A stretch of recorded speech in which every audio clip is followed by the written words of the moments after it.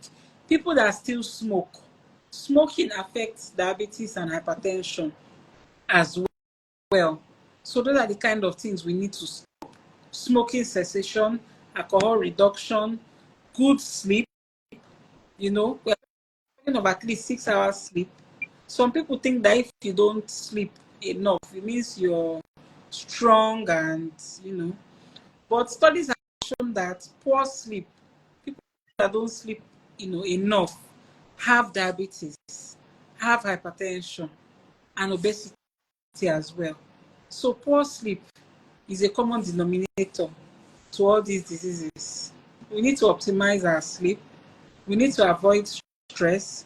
Where you cannot avoid stress, you need to learn how to manage it. So we have relaxation techniques. We have things like yoga, mindfulness based stress reduction, and the list is endless.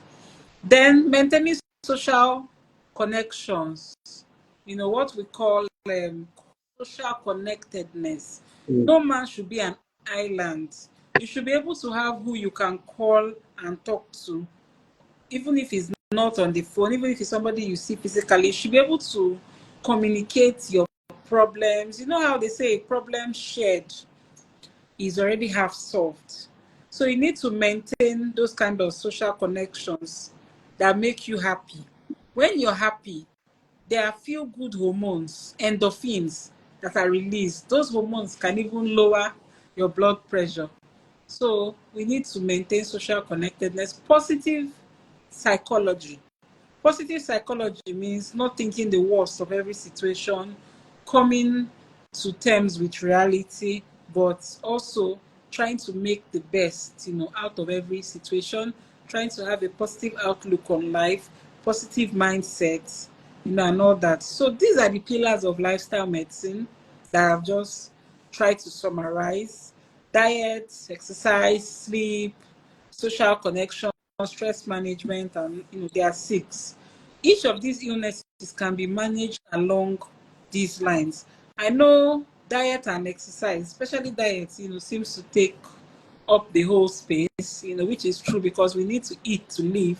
But then there are other pillars that we need to bring along for a healthy living. Ah, thank you so much, Doctor. One thing that we need to really work on this life is this topic supposed to Yeah.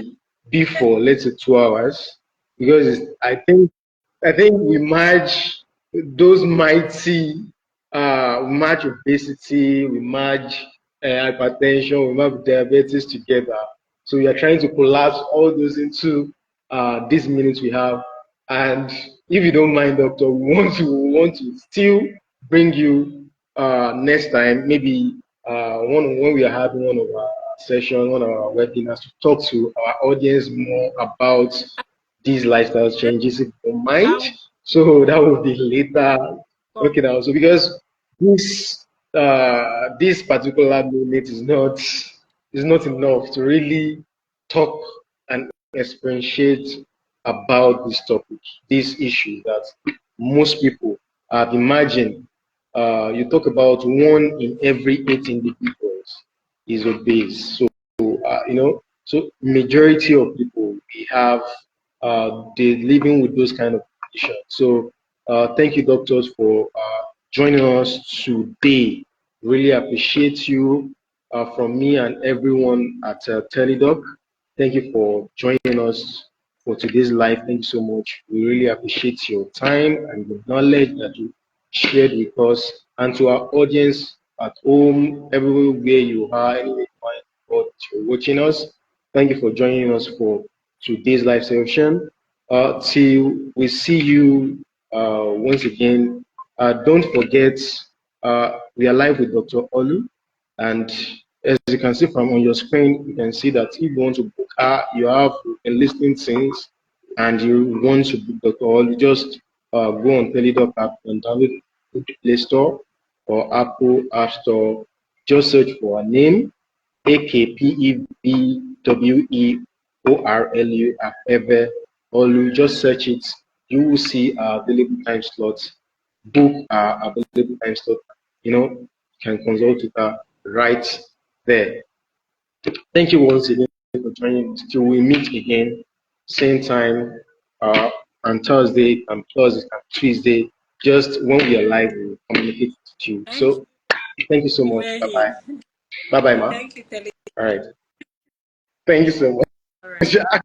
Thank you. Bye. That's fine.